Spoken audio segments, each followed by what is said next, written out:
But once you get beyond the self-interest of consumers, and you think about, more principled, saving the forests, saving the fishes, saving fisheries, etc., then I think it gets much trickier. Okay, so I think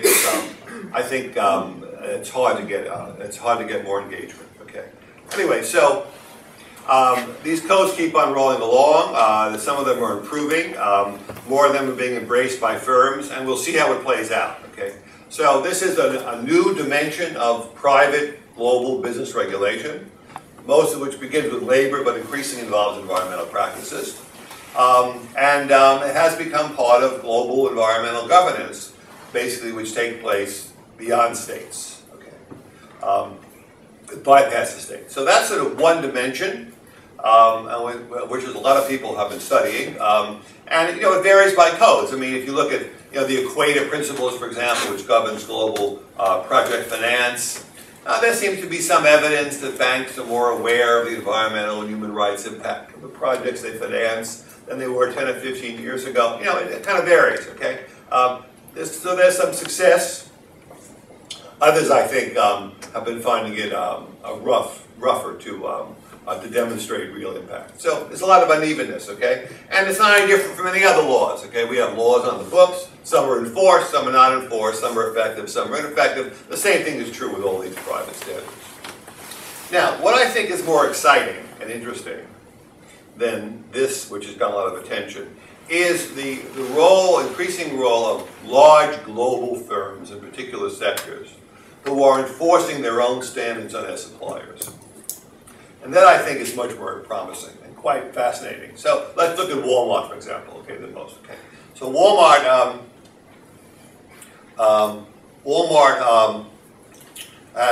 does sales of about $315 billion, okay?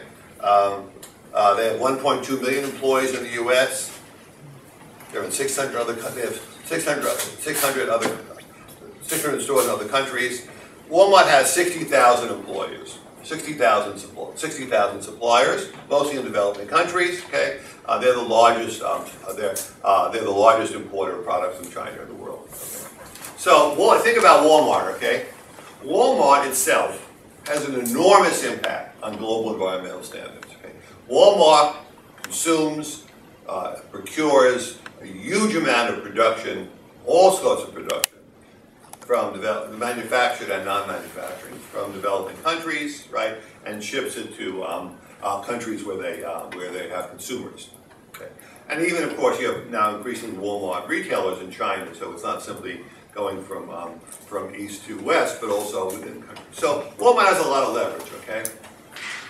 And if you think about it beyond that, okay, think about the big electronic companies, global, think about Sony, think about Unilever, think about IKEA, think about Staples, Home Depot, go on and on. The big automobile manufacturers, the big electronic manufacturers. Think of the big global companies, okay, based in Europe and the United States and Japan. Okay, we can all list them, right? A long list of firms and sectors: automobiles, consumer electronics, food processing, et cetera, okay? So if you think about, Apple, et cetera, if you think about that, these firms have enormous leverage, okay? They're a big consumer. They are heavily involved in their supply chains in developing countries. And what I think is reasonably interesting is that a lot of these firms have now created standards for their contractors, right? They go, automobile companies, electronic firms, lumber companies, food processing firms, textile manufacturers. They go around and they say to their suppliers, we want you to meet these various standards in order for us to do business with you. This is a tricky business. It's unclear how much more they're willing to pay in terms of price, right? We don't quite know. A lot of the burdens are placed on suppliers. But I think this is quite promising, because here you have companies with, again, take Walmart as the classic case, with real leverage, real resources, okay? A real ability to monitor their supply chains, real ability to impose standards, right? They're used to imposing their own standards in any event, okay? And here you have, I think, a real potential to have an impact, okay?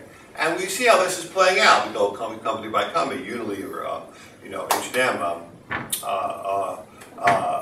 Kia, go on and on, just make, Carrefour, just make a list, right, of the big global firms based in Japan, the United States, Canada, Europe, okay, all these big global firms, all of whom are heavily involved in purchasing stuff, supply chains linked in developing countries, okay.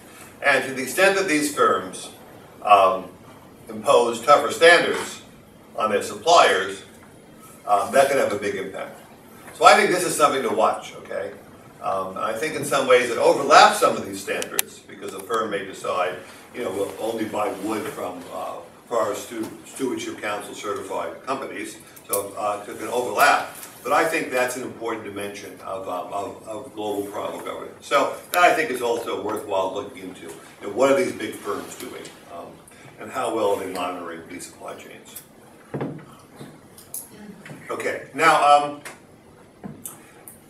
if you think about environmental things more broadly, okay, so how does this work out economically? Okay, when you look at environmental practices, the opportunities to improve efficiency, lower costs, and improve environmental practices are substantial. They're not infinite, but they're substantial. Okay. So the proverbial thing is, you have a $10 bill or a €10 note lying on the ground. Why hasn't it been picked up? And the answer is, it hasn't been picked up, even though it looks obvious. It hasn't been picked up because it's covered by other things. Because your mind is distracted as a manager. You're myopic. You have limited attention spans. When you begin to focus on looking for that $10 bill or that €10 note, you often can find it. Let me give you just a classic case, okay, which gives a sense of how these things have evolved. Historically, detergents for washing machines were liquid detergents. And they came in these big boxes, these big plastic bins, in which the detergent was mixed with water, and then you poured the water or the detergent into your washing machine. Okay. This is the way things have gone on forever. Okay.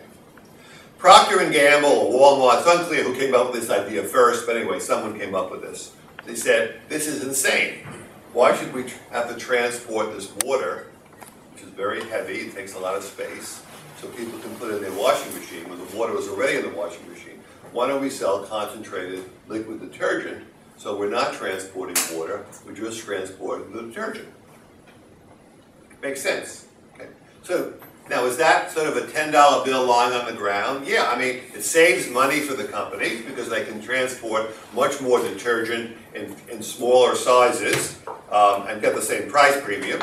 It's good for the department stores, the Walmart, because they can obviously put much more on the shelf, use less shelf space, et cetera, et cetera. Okay.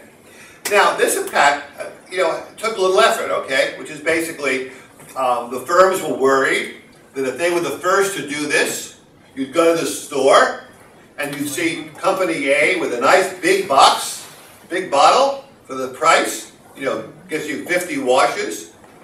And next to you see this little bottle and with the same price, and of course, why not buy the big bottle for the same price, right? Took a lot of education. Okay?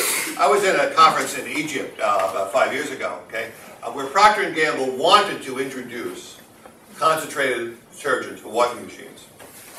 And they were afraid to do so, that Egyptian consumers wouldn't buy it because they would think of it as not getting their money's worth. And they said to the Egyptian government, we want you to pass a law only allowing concentrated detergents in stores. And then they have a market. Okay, so this is a little example, okay? And now, of course, I tell this to my students, they have no idea there was ever a world in which people have these big boxes, these big plastic bins of water which they were shipping. Okay. So this is an example of a win-win story, right? Saves the environment, saves money. Okay. Are there many such stories? There are. Okay. And I think what makes the environmental field exciting is that with creative management and with skill and with effort, that's not obvious, right? With some effort, a lot of firms have come up with a lot of strategies to reduce their environmental impact. And ways which also are cost effective. Energy efficiency, for example, etc. So the one thing I think which is promising is that to the extent to which these companies, say like Walmart, are willing to or able to sit down with their suppliers in developing countries and say to them, look, folks, there are ways in which you can produce the products we want from you in ways that are less expensive, that will save us money and save you money, and also reduce your environmental impact. And these are the things we'd like you to sort of begin to explore. So that information exchange is really important, okay? Information is really important. It's not obvious that people are going to do this. It's not obvious that people are going to introduce concentrated laundry detergent, okay? And it makes sense, but it doesn't happen automatically. So I do think there are a lot of opportunities there. How great they are, I'm not sure. But I do think, I mean, you see this in the United States, I'm sure you see it in Europe. There's a lot of evidence that, you know, firms looking around for ways of improving energy efficiency. You know, I'm sure this university, like my university, has a whole bunch of programs. You know, turn off the light, turn off your computer, do all this stuff. Hotels have all these things, you know, use your towels for a second or third day, don't make us change your sheets, you know, infinite, right? There's a lot of things like that. What do they all add up to? I have no idea. But they probably make the world, the margin, somewhat of a better place. So I think this is worthwhile looking into. I think there are opportunities there, and I suspect that a lot of products are produced in developing countries in ways that are amazingly inefficient and are environmentally destructive, and they can be, and these producers can be informed and pressured to do a better job. Okay. Now, at the end of the day, however, I'm not terribly optimistic that either of these mechanisms are going to matter. It seems to me what the focus really needs to be is on public policy. And I'm not so much talking about international agreements, which I don't think are going to go anywhere, but national law. Okay? And I think one of the things to look at is the relationship between these Western-based or, you know, rich country-based codes or global firms and standards on the ground in developing countries. And that's, I think, where the action is. Okay? So the action is really to the extent to which developing countries begin to see these standards and see these pressures, not as an assault by Western firms to sort of, you know, make their lives harder, but as a way to pave a path for better environmental performance. And you are seeing some evidence of countries, for example, which are taking these voluntary codes and putting them into law, saying, gee, if some of these suppliers in our country can do them, why can't the rest do them? And so I think, you know, the real action, I think, is to look at, you know, what's happening in China, Argentina, Brazil, South Africa, Mexico, Turkey, Russia, Indonesia, Egypt. I mean, you know, what's happening in, you know, the rapidly growing developing countries, and what are they doing at the national level to improve environmental practices? And I think in some cases we have some complementarity in which some of these Western standards and some of these local domestics sort of work together. Okay? In some cases, for example, some of the Western codes require adherence to the local domestic law. Okay? And in other cases, they go sort of beyond that. So I think the thing, again, I would suggest is to focus on is what is the nature of the interaction in each country and in each policy area between these Western certifications, these Western codes, these demands by Western companies, for which of course I include Asian countries, you know, rich country companies. What's the relationship between these sort of codes and standards, these pressures, and public policy practices, and are they sort of complementing each other? At the end of the day, I think that's what makes a difference. Let me just give a final example to illustrate this point. You know, one of the big deals in CSR is the issue of blood diamonds, which you're well aware of. Okay, so you've all seen Leonardo DiCaprio, the movie, so I don't have to go into any more detail. Okay, so we have a Kimberley Code Accord established in South Africa, which certifies diamonds. And it certifies diamonds so that they can be assured they don't come from conflict zones. Okay. Now, this is a pretty good deal. Interesting story, of course, sort of a sideline, which people don't talk about, is who's in favor of this? Well, De Beers. Why does De Beers want to end conflict diamonds? Well, because De Beers harvests deep deep mine diamonds.